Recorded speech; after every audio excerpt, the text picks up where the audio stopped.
Yeah, I think obviously the bye week is always good to try and get your bodies restored, rejuvenated. There's a lot of workouts and stretch and flex and body care that goes on.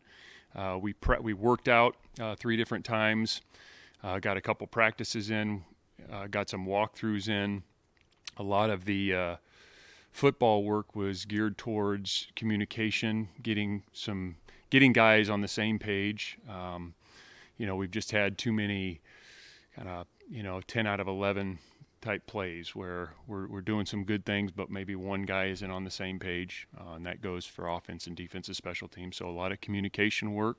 We got some skill development, and then obviously we geared portions of those practices towards UNC. You think you rested all in the last week or two? And did you need to sort of recoup a little bit, or do you feel like you're playing maybe better competition?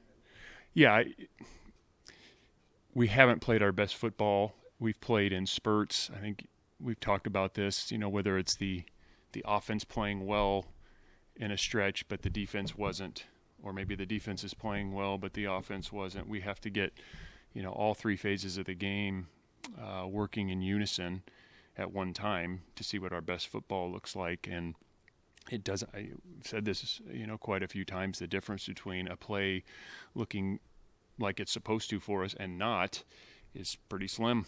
And so the technique, the know-how, the communication, all those things, the fundamentals of the game show up. And if one person isn't quite getting it done, it doesn't look good enough. So it's on us as coaches, first and foremost, to make sure we're giving those guys opportunities to improve on those things so we can do that at a higher level more often. And you saw progress there? Yeah, I mean, it was a productive week. The energy and the intensity during the workouts and practice was great. That's never been an issue. It's just we got to be able to carry that over from practices to games. Six games is halfway, and you have a bye, so it's kind of a little bit of a time to maybe reflect.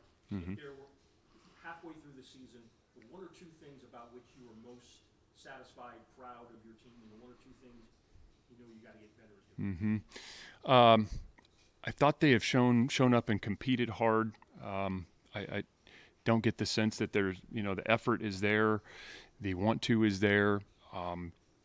There's been some stretches and individual efforts, on offense. You look at some of the guys the individuals that have really stepped up. I mean, I think, Tron Grizel for a senior's improved. That's exciting.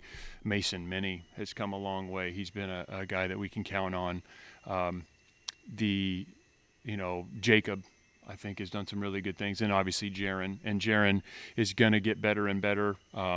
There's some things that he's got to continue to do, but Jaron's done some fantastic things. Defensively, again, some individuals that have flashed. It's just, I think the big themes that show up are, getting guys on the same page, the communication, offensive line communication, offensively, like taking what's there, not going backwards. Because when we can not create a penalty by, pre-snap or a holding or something like that, and we move forward, we are moving the ball well. It's the negative plays that are getting us sacks, and then obviously the turnovers. Defensively, it's the run game. Like, we've had some more run fit issues than we're accustomed to, and so getting the D-line and the linebackers working together and the DBs fitting off of them, and some of those guys who are playing together for the first time, those things have hurt us. So we've got to remedy those things, and that's on us as coaches to make sure those players have the answers for that. But I think he's done some things phenomenally well. I mean, the accuracy he's shown, the ability to make some really impressive throws. Jaron, there's things that he can do better. Certainly, it's taking what's there, playing each play on its own merit, and also knowing there's a time. He's got such great confidence in his arm. He's so competitive, and he wants to make every play. It's once in a while, if he's got to cut it loose and get rid of the ball, to do that. He's going to get that. I mean, he is a very smart guy. He's very coachable. He's going to get it. And when he does, he's going to play at a very, very, very high level. The statistics were better earlier in the season than the last couple. Yeah, I think if you just, I get it. I think there's, Yeah, I mean, there's a lot to that. There's certainly things he can do better. There's things we need to do better around him. Sometimes the defense does a good job, and we got to just get rid of the ball or take the check down. I think those things showed up. But isn't it a matter of some degree that the competition has been better? yeah, and he's a true freshman quarterback. We all want, none of us, coaches and fans, we're not the most patient group, and neither is he, neither are the players. But there is some, learning going on for a lot of guys, not just him. And that's not an excuse, but that's an explanation on why some of these things have maybe shown up, the communication or some of these plays that we know we can make. We just we got to execute them on game day like we do in practice. You mentioned the physical reset with the bye. How's the team kind of mentally reset with the bye? 4-2, obviously a good start to the season, but how have they focused on the plan to get better? Yeah, I think to just looking at examples of when we've done things well, what that looks like, and why those things, why we play good football, and then when we don't play good football, what are the reasons for that? I think it's really black and white, and so there are overriding themes for the team.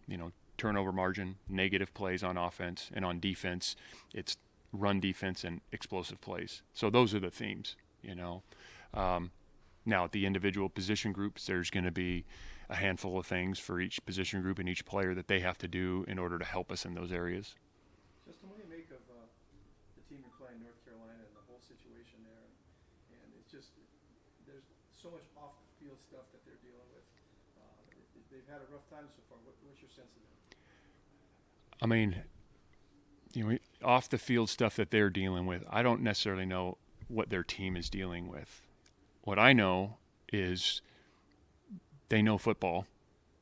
They know football. They have good players. They have proven schemes. What's reported in the media and all that, we don't. We look at the tape. That's what we look at. We look at their players. We look at their schemes. I mean, you can't question the acumen of their staff. So the rest of that stuff, I don't. We just look at the video, and that tells us all we need to know in terms of who they are, what they're capable of, their players, the scheme, all the above. Is it important for your players not to get caught up on all that, extraneous stuff involving Carolina? Looking at playing. I don't get this. We don't even talk like that. Everybody has cell phones. We don't take their cell phones away, but again, all we have to do is sit in here and watch the tape and watch the offense and watch the running back and the quarterback and number one and watch their defense and watch them rush and watch their punt rush team who's really aggressive. I mean, that's what we look at more so than maybe, what's being written or said. I don't know. No offense to anybody, but I just don't put much stock in any of that. Our job is to get our team ready, and we have a great deal of respect for their coaches and their players. Yeah, we've seen them both on tape, and they're both very good football players. So whoever takes the field for them at quarterback will be a good football player. We know that. Do you know Bill Belichick personally? I don't. I've just met him at meetings. Yep. Guys, why don't we go to a couple of guys on the phone? Make sure you speak up, guys. Start with Matt Moreno. Yeah, Coach, just want to talk about, obviously last week during the bye, you guys were able to hit the road and recruit. How important was that for your staff to get out there, especially with commits that are being pursued by other programs as well? What's kind of been the message to those guys? Yeah. We had a chance to get on the road and watch some players, watch some guys that are committed, watch some guys that we want to continue to recruit. Recruiting is a long process, as you well know. We just have a lot of really good things going on here. We haven't played our best football yet. There's some exciting things going on with the program, not only on the field and some of the capabilities that we're showing and some young players that are playing extremely well, but also some things off the field, that Coach Rivera is spearheading. So there's a lot of things to discuss. There's a lot of good players out there, but it's very, very competitive, as you know, in the recruiting market, and will continue to be regardless. Go to Ben Ross on the phone. Ben.